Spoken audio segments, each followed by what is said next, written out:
Right and wrong. This is the 11th chapter of BSc English, and we will discuss the MCQs about this lesson. A brief introduction about this story is that this is a short story written by C.S. Lewis, in which he has told us about two important aspects of human life. First, that human beings all over the earth have this curious idea that they ought to behave in a certain way and cannot really get rid of it. Secondly, that they do not in fact behave in that way. They know the law of nature, but they break it. These two facts are the foundation of all clear thinking about ourselves and the universe we live in. मतलब writer ये कहना चाह रहा है कि हम इंसान अपनी लॉ ऑफ नेचर से वाकिफ़ तो है और वो उसको पता है कि किस तरह बिहेव करना चाहिए, लेकिन वो जानते हुए भी उस लॉ ऑफ नेचर को खुद ही ब्रेक कर देता है। वो जब अपने पर्सनली वो इस चीज़ को फॉलो नहीं करता, लेकिन वो दूसरे लोगों से एक्सपेक्ट करता है कि वो लॉ ऑफ नेचर की तरह उनके साथ बिहेव करें, उनके साथ ट्रीट करें। ये टू मेन पॉइंट्स हैं जिसको राइटर ने हाईलाइट करने की कोशिश की है।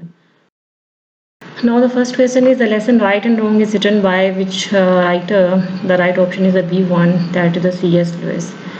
Other options are not the right one. Every man believes in some is the right option, in some ideal or standard human behavior. B scientific law, scientific behaviour या normal behaviour, ये wrong options हैं। Basically every man believes in some kind of ideal और standard human behaviour. एक standard set किया होता है law of according to law of nature, मतलब उसके अकॉर्डिंगली वो बिलीव करते हैं कि इस तरह का ह्यूमन बिहेवियर होना चाहिए, लेकिन वो उसके अकॉर्डिंगली एक्ट नहीं करें या ना करें, ये अलग बात है। Third question is the law of natural behavior clearly defines for us as to B is the right option as to what is right and what is wrong. Man may obey this law of nature or may not obey it, but he always believes in it. B is the right option. और उसका एक यकीन है इस law of nature पे, वो इसको ओबे करे या ना करे ये उसकी अपनी मर्जी है। सो B is the right option and A and C are not the right one.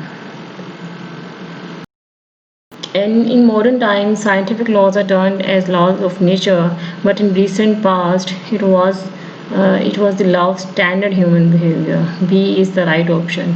मतलब मॉडर्न टाइम्स में हम साइंटिफिक लॉज को हम कहते हैं कि ये लॉज ऑफ नेचर है, बट पास्ट में मतलब इसको एक law of standard human behaviour के तौर पर भी जाना जाता रहा है। So B is the right option.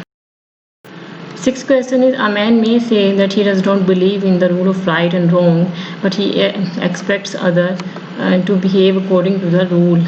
B is the right option। वही बात जो मैंने पहले भी डिस्कस की कि वो दूसरों से एक्सपेक्टेशन रखता है कि वो according to the rule of right and wrong behave करें, लेकिन अगर वो खुद करे या ना करे इसका वो अपनी मर्जी शो करता है इसमें। सो B is the right option।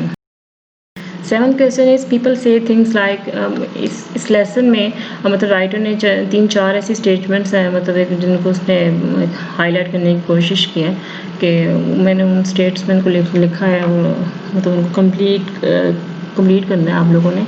तो people according to the writer in general people say things like how would you like it if anyone did the same to you. So B is the right option. मतलब writer ने वो statements लिखने की कोशिश की है, highlight करने की कोशिश की है, जिसमें मतलब एक बिहेवियर और एटीट्यूड को हाईलाइट करने की कोशिश की गई है टू पर्सन्स के बिटवीन, कि वो किस तरह एक दूसरे से कन्वर्सेशन करते हैं to highlight the importance of law of nature. So how would you like it if anyone did the same to you? B is the right option. People say things like that's my seat, I was there first. B is the right option। मतलब लोगों का general behaviour यही होता है कि ये मेरी seat है क्योंकि मैं पहले मैंने ये ले ली है। सो मतलब एक फेमस स्टेटमेंट जो कि राइटर ने लिखने देने की कोशिश किया है वो यही है कि that's my seat, I was there first. B is the right option. People say things like leave him alone he is not doing you any harm. B is the right option. You will say things like, give me a bit of your orange, I gave you a bit of mine. B is the right option. मतलब इसमें भी writer कह रहा है कि ये हम लोगों का एक जनरल एटीट्यूड है कि हम जब किसी को एक चीज़ देते हैं तो उससे एक्सपेक्ट करते हैं कि वो भी हमें दे, और फिर अगर वो नहीं देता तो हम इस तरह के स्टेटमेंट्स पास करते हैं कि मैंने भी तो तुम्हें ऐसी चीज़ दी थी. So B is the right option. 11th question is, people say things like, come on, you promised. मतलब राइटर ने ये भी हाईलाइट करने की कोशिश की है कि इंसान प्रॉमिस करता है किसी टाइम में, और अगर वो उसको फुलफ़िल नहीं करता तो दूसरा उसको रियलाइज़ करवाने की कोशिश करता है कि उसने वादा किया था, और जिसने वादा किया होता है वो बाद में उसको कभी फुलफ़िल नहीं भी कर पाता, और उसके लिए वो डिफरेंट एक्सक्यूज़ भी देता है with the passage of time. So ये एक स्टेटमेंट में से एक स्टेटमेंट है जो कि राइटर ने लिखी है. तो B is the right option. 12th question is, people who say things like, come on, you promised. जो पिछले जितने स्टेटमेंट्स हमने डिस्कस किए हैं, तो इस तरह के जो लोग होते हैं वो किस कैटेगरी में आते हैं. Basically A, B and C, all these people lie in this category, but D में सारे combined हैं, that is educated people as well as uneducated and children as well as grown ups. मतलब writer ये कहने की कोशिश कर रहा है कि इस चीज़ से फ़र्क नहीं पड़ता कि हम एजुकेटेड हैं या नहीं हैं, हम छोटे हैं या हम बड़े हैं, मतलब हमारा बिहेवियर एक कॉमन बिहेवियर है कि हम इस किस्म के लॉ ऑफ नेचर के अकॉर्डिंगली दूसरे से एक्सपेक्ट करते हैं कि वो हमारे साथ उसी तरह बिहेव करें जिस तरह हमने उनके साथ बिहेव किया, या और अगर हम और या एटलीस्ट कि वो अगर हम उनको लॉ ऑफ नेचर को फॉलो करना चाहिए, हम अगर नहीं भी कर रहे तो. So all categories of people lie in this kind of attitude. 13th question is, what interests the writer about all the remarks given by majority of the people is that what interests the writer about all the remarks given by majority of the people is that. अच्छा, writer को किस चीज़ में interest है कि अगर जब इन statements को study करता है जो कि पीपल जनरल पास करते हैं एक दूसरे के साथ, all of the options are the right one, and all of the options are the points in which writer have his interest. That is the A option is, a man who makes them is not merely saying that the other man's behavior does not happen to please him. मतलब कि वो शख्स सिर्फ यही नहीं कहने की कोशिश कर रहा होता है कि उसका अगले का बिहेवियर उसको खुश नहीं कर रहा, but B it's a complementary statement जो कि ए को फुलफिल करती है कि but along with that he is appealing to some kind of standard of behaviour which he expects the other man to know about. मतलब एक तो वो उस चीज़ को सिर्फ ये नहीं कहना चाह रहा होता कि ये उसका बिहेवियर उसको खुश नहीं कर रहा, बट साथ साथ उसको ये भी उसको कन्विंस करने की कोशिश करता है कि उसको एक स्टैंडर्ड बिहेवियर को फॉलो करना चाहिए. And C the other man very seldom replies to help with your standard. मतलब all of the options are the right one. मतलब वो कहना चाह रहा है कि एक तो वो कहेगी, ये भी उसको रियलाइज़ करवाएगा कि उसको उसके बिहेवियर से खुश नहीं है, दूसरा उसको रियलाइज़ करवाएगा कि उसको एक स्टैंडर्ड बिहेवियर को फॉलो करना चाहिए.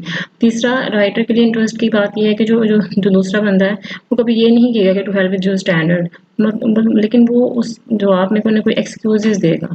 ठीक है जी. So all of the options are the right one जिसमें कि राइटर को इंटरेस्ट है इन चीज़ों में. 14th question is, nearly always people try to make out that C is the right option. What he has been doing does not really go against his standard, and B, if there is some special excuses. मतलब वो कहेगा जी कि मगर मैंने इस तरह का behaviour show किया है तो वो स्टैंडर्ड के अगेंस्ट नहीं है, और अगर इस तरह का है भी तो उसमें कोई स्पेशल एक्सक्यूजेस देगा उसके लिए. So both A and B are the right option. When one person is appealing to some kind of standard of behavior and the other pretends there is some special reason in that particular case, it looks, मतलब writer को ये situation कैसी लगती है, मतलब वो समझता है कि both parties had in mind some kind of law, तो दोनों के माइंड में एक लॉ है, and both parties have some kind of rule of fair play, या इन अदर वर्ड्स उनके माइंड में एक रूल ऑफ फेयर प्ले है. And see, both parties have some kind of decent behaviour और morality about which they really agreed. मतलब अगर ये सब जो इस किस्म का एटीट्यूड है मतलब दोनों पार्टीज़ की तरफ से, मतलब राइटर के नज़र में ये इस किस्म का है कि दोनों के जहन में ऐसा है कि उनको मतलब उनके जहन में है कि कोई लॉ है, रूल ऑफ फेयर प्ले है, वो डिसेंट बिहेवियर, मोरालिटी है जिस पर वो एग्रीड हुए होते हैं. So D is the right option. According to the writer, if two parties has not any kind of law of fair play in their minds about which they really agreed, then B is the right option. Then they might of course fight like animals. मतलब अगर उनके जहन में कोई law ना हो, कोई law of fair play ना हो, या वो मोरालिटी को फॉलो ना करते हों, तो वो जानवरों की तरह एक दूसरे से लड़ना शुरू करते हैं जब उनकी एक्सपेक्टेशन फुलफिल ना हो तो। सो मतलब उनके दोनों के माइंड में कुछ ना कुछ ऐसा लॉ ऑफ मोरालिटी है जिसकी वजह से वो एक लड़ाई तक नहीं पहुँचती और एक्सक्यूज़ की हद तक वो एक चीज़ ख़त्म हो जाती है। तो otherwise according to the writer they might of course fight like animals. B is the right option. 17th question is, the law or rule about right and wrong is used to be called the law of nature, और जिसको law of nature के तौर पर भी जाना जाता है in general. Nowadays, when we talk of the laws of nature, we usually mean things like A, B and C are the right options। मतलब एक जनरल अगर बात करें लॉज ऑफ नेचर तो हम समझते हैं कि ये it's about gravitation, it's about heredity and laws of chemistry. तो हम इसमें ह्यूमन एटीट्यूड को डिस्कस या इसको इंक्लूड नहीं करते। तो हमें लगता है कि ये साइंस से रिलेटेड है या इस किस्म की कोई नेचर मतलब एक केमिस्ट्री या इस तरह की जो साइंटिफिक सब्जेक्ट्स हैं ये उनसे लिंक कर रही है। मतलब इसमें इंसान का बिहेवियर, एटीट्यूड, मतलब लॉज ऑफ ह्यूमन नेचर इसमें नहीं आती। हम लोग यूजुअली इस चीज़ को ये कंसिडर करते हैं। 19th question is, when the older thinkers called the law of right and wrong the law of nature, they really meant the law of human nature। मतलब आजकल तो हम इसको एक समझते हैं साइंटिफिक लॉ, लेकिन पुराने ज़माने में लोग लॉ ऑफ नेचर को यही समझते थे कि they really meant the law of human nature. तो नेचर को वो एक ह्यूमन नेचर समझ की तरह लेते थे। The idea behind law of human nature is that just as all bodies are governed by the law of gravitation, so B is the right option. So the creation world man also has his law। मतलब जैसे law of human nature के मुताबिक ये है कि जिस तरह law of gravitation है, इसी तरह लॉ ऑफ ह्यूमन नेचर कहता है कि इंसान क्रिएटर जिसको हम हु इज़ कॉल्ड मैन, उसका भी अपना एक लॉ है which is called law of human nature. B is the right option. Difference between law of nature and law of human nature is that law of nature and law of human nature is that B is the right option, that a body could not choose whether it obey the law of gravitation or not, but a man could choose either to obey the law of human nature or to disobey it। मतलब law of nature में इंसान के पास की choice नहीं है कि उसको ओबे नहीं कर सकता, लेकिन लॉ ऑफ ह्यूमन नेचर में इंसान के पास की चॉइस है either to obey it, either to disobey it। ये दोनों में डिफरेंस है। 22nd question is, each man is at every moment subjected to several different sets of law of nature, but how many of these laws he is free to disobey? That is only one, that is law of human nature। तो बाकी सारे law of nature को तो उसको ओबे करना ही करना है, वो साइंटिफिक है या लॉ ऑफ ग्रेविटेशन है, जिस तरह के भी हैं, मतलब वो उनको फॉलो करने के लिए वो मजबूर है। लेकिन एक ऐसा लॉ है जो कि वो फ्री है कि उसको ओबे करिए ना, that is law of human nature. So A is the right option.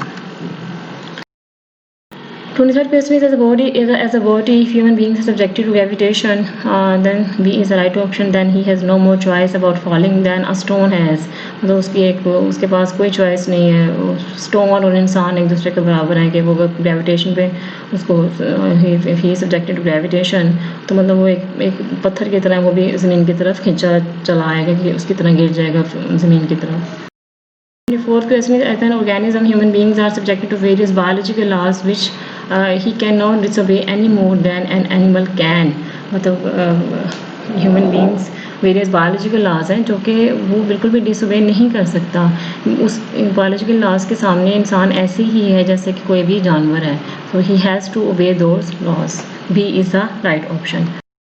The writer C.S. Lewis is of the view that the laws which human beings share with other like animals, vegetables or inorganic things, he cannot disobey those laws। तो उसने उसी बात को एक और तरह define करने की कोशिश की है कि वो लॉज जो कि वो दूसरे जानवरों के साथ, वेजिटेबल्स के साथ या इनऑर्गेनिक थिंग्स के साथ शेयर करता है लाइफ में, वो उनको डिसोबे नहीं कर सकता। मतलब डिफरेंट साइंटिफिक लॉज, ग्रेविटेशन, इस तरह के जितने बायोलॉजिकल लॉज हैं, मतलब वो उनको वो मजबूर है उनको ओबे करने के लिए। 26th question is, the writer C.S. Lewis is of the view that the laws which human beings does not share with other things, मतलब जो कि वो शेयर, एक तो जो वो शेयर करेगा लॉज को वो उनको डिसोबे नहीं कर सकता, और जो वो शेयर नहीं करेगा उनको वो डिसोबे कर सकता है. So he can disobey if he chooses. A is the right option. मतलब जो लॉज वो दूसरों के साथ शेयर नहीं करेगा, जिसमें वो पर्सनली रिस्पॉन्सिबल है, वो उनको डिसोबे कर सकता है. मतलब जिसमें कोई और बॉडी, कोई और इनऑर्गेनिक थिंग, कोई और एनिमल वगैरह इन्वॉल्व नहीं है, मतलब एक वो अकेला है, तो उसमें वो उन लॉज को वो डिसोबे कर सकता है. 27th question is the reason behind the law known as law of human nature is that मतलब इस लॉ का नाम ही लॉ ऑफ ह्यूमन नेचर क्यों रखा गया? Because people thought everyone knew it by nature and did not need to be taught it. मतलब एक नेचर में चीज़ खुदा ने डाल दी है कि ये चीज़ ऐसी होनी चाहिए, और ये कुछ सिखाई नहीं जा सकती. मतलब एक इंसान की जबिलत में ये चीज़ रखती गई है कि लॉ ऑफ ह्यूमन नेचर, यानी कि नेचर है इंसान की, कि उसको एटीट्यूड और के बारे में पता है कि what is morality and what is the right attitude and what is the wrong. So that's why this law is known as the law of human nature. B is the right option. 28 question is which other book is mentioned by the writer in the lesson right and wrong? That is the B one, that is the abolition of man.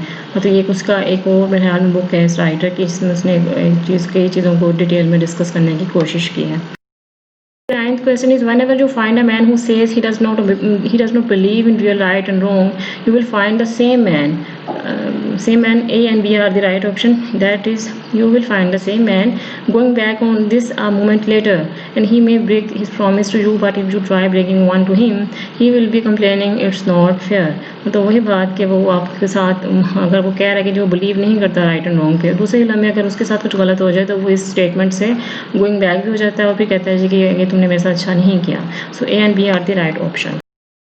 30th question is the writer has tried to point out the fact that this year or this month or this every day, मतलब जो कि सालों का fact है, महीनों का fact है, जो कि हर रोज़ का फैक्ट है, उसमें क्या उसने पॉइंट आउट करने की कोशिश की है कि we have failed to practise ourselves the kind of behaviour we expect from other people. B is the right option कि हम वो काइंड ऑफ बिहेवियर जो कि हम दूसरों से एक्सपेक्ट करते हैं, वो हम टोटली अपनी लाइफ में प्रैक्टिस करने के लिहाज से हम टोटली फेल्ड पर्सन है. So B is the right option. 31st question is the writer has mentioned which types of excuses usually presented by different people for not practicing the law of nature. इसमें उसने examples दिए हैं different किस तरह की, तो all of the above examples are the right one जो कि इस लेसन में मेंशन की गई हैं. that time you were so unfair to the children was when you were very tired. B is that slightly shady business about the money, the one you have almost forgotten, came when you were very hard up. And मतलब अगर बच्चों के साथ unfair attitude है तो उसका मतलब ये है कि मैं उस टाइम थका हुआ था. अगर मेरे पास मेरे बस बिजनेस स्टडी था, उसका मतलब मैं बड़े काफ़ी मुश्किल हालात में था. C what you promise to do for old so and so you never would have promised if you had known how pridefully busy you were going to be. अगर मैं उस टाइम में ये वादा कभी ना करता अगर मुझे पता था कि मैं फ्यूचर में इतना बिजी हो जाऊँगा. और your behaviour to your wife, husband और sister brother if I knew how irritating they could be. मतलब वो कहना चाह रहा है कि हमारा जो अनफेयर एटीट्यूड है उसके लिए हम डिफरेंट किस्म की एक्सक्यूज़ेस करते हैं, चाहे वो हमारे किसी बच्चों के साथ है या बिज़नेस के बारे में है या हमारे किसी प्रॉमिस के बारे में है या हमारे बहन भाई के बारे में है. सो हम वो प्रैक्टिस जब नहीं कर पाते तो इस किस्म के एक्सक्यूज़ेस रहते हैं जो कि राइटर ने मेंशन करने की कोशिश की. So all of the options are the right one. 32 question is the writer is of the view that human beings don't succeed in keeping the law of nature very well, and the moment anyone tells them they are not keeping it, B that is there starts up in their mind a string of excuses as long as their arms. मतलब एक लंबी string शुरू हो जाती है excuses की जब कोई भी इंसान को बताने की कोशिश करता है कि वो लॉ ऑफ नेचर के अकॉर्डिंगली फॉलो नहीं कर रहे, तो वो उसके रिस्पॉन्स में एक long chain of excuses present किए जाते हैं. B is the right option. The writer says, if we don't believe in decent behavior, why should we be so anxious to make excuses for not having behaved decently? Writer के accordingly अगर हम decent behaviour पे believe ही नहीं करते तो हमें क्या पड़ जाती है कि हम फ़ौरन उसके एक्सक्यूजेस पेश करना शुरू कर देते हैं. अगर हम डिसेंट बिहेवियर पे बिलीव नहीं करते तो आप स्ट्रेट फॉरवर्ड ही कहें कि भाई मैं नहीं कर सकता, लेकिन हम ऐसा नहीं करते क्योंकि हमारे माइंड में, हमारे नेचर में वो चीज़ रखी है कि we are not doing the right thing. So उस चीज़ को फुलफ़िल करने के लिए, अपने उस गैप को फुलफ़िल करने के लिए हम वो एक्सक्यूज़ेस पेश करते हैं जब भी इस किस्म की कोई भी इंसिडेंट होता है. So B is the right option. The writer is trying to realize us that it is only our bad temper that we put down to being tired or worried. But in case of good temper, B is the right option. We put our good temper down to ourselves. मतलब अगर हमारा good temper है तो ये हमारी वजह से है, लेकिन अगर हमारा bad temper है तो ये external factor की वजह से है कि मैं परेशान था या मैं थका हुआ था. लेकिन good temper का हम credit खुद को देते हैं, लेकिन bad temper का credit हम external factor को देते हैं, उसमें अपनी ज़ात को जिम्मेदार नहीं ठहराते. तो राइटर ने ये पॉइंट आउट करने की कोशिश की है. So B is the right option. 35th question is which two points the writer has concluded at the end of this lesson. Both A and B are the right options. ये 2 points writer ने conclude करने की कोशिश की है that all human beings have this curious idea that they ought to behave in a certain way and cannot really get rid of it. तो ये idea उसके mind में है, वो इस idea से जान नहीं छुड़ा सकता कि उसको एक certain way में react करना चाहिए. वो law of nature को जानता है but at the same time they break it.